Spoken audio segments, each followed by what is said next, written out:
we don't realise we've got this treasure on our doorstep. Nowadays, it's famous for its cappuccino strip, but WA's oldest port city has a fascinating past.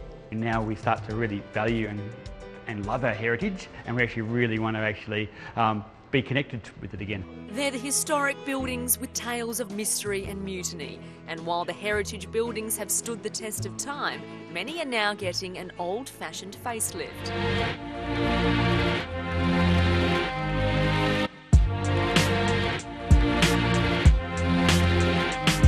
Not where you knock down heritage buildings, but where you restore them and create something really special. Fremantle Mayor Brad Pettit says it's out with the new and in with the old. We've got so many beautiful old buildings that I think actually give a real authenticity to a place, that makes a place real, and you can't recreate that.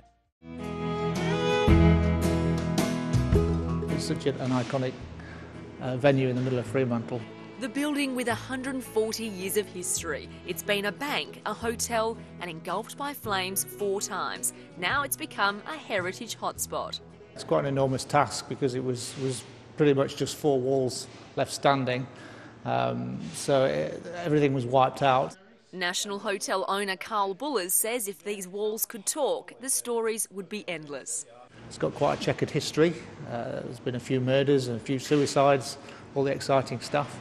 So he's kept the bricks and built them into the bar, restored the ceiling and stained glass windows, recreating the historical haunt.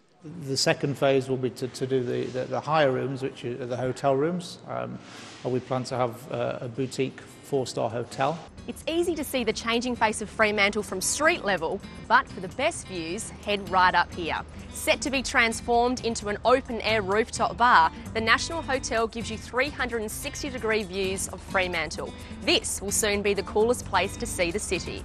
A spectacular view over Fremantle. You can see Rottnest, you can see Freo, you can see pretty much everything in the area.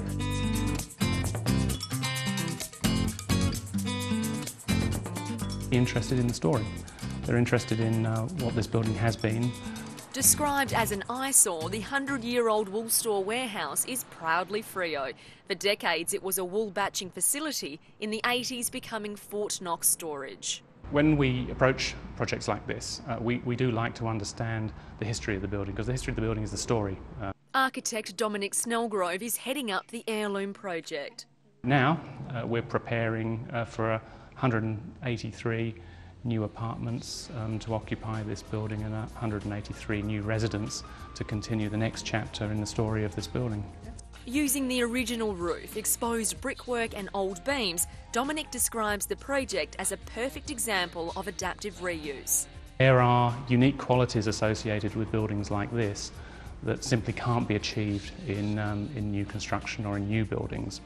The team want to rescue as much as they can and remove as little as possible.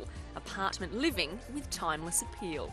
Ability to use existing infrastructure and existing building product and reuse them for future uses.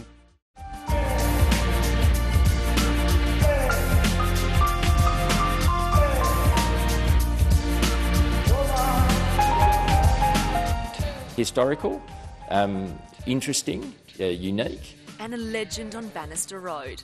Those things came together to make this a really wonderful project and a really exciting opportunity. Together with the team at Alexander Planning Consultants, architect Matthew Crawford has turned a wartime watering hole into boutique bliss. It became the Italian Club, and then later, through incarceration of Italians through the war in 1940, it then became the Fremantle Club.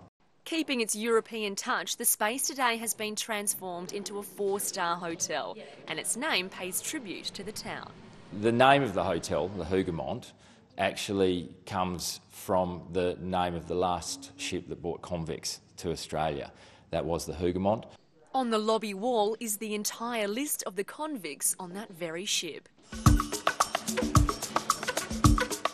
At one of Fremantle's latest hangouts, Bread and Common, it's hard to believe what was here before. It used to be a mechanic's shop. It was only like a year and a half ago they were fixing boats and kind of having spare parts in there.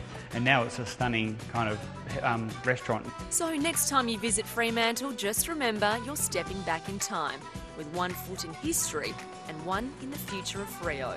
Come to Freo, my view is get off the cappuccino strip and explore some of those beautiful historic streets. You'll be amazed at the little cafes and bars and other things that you'll find down there, and I think it actually kind of opens up a really exciting part of Freo.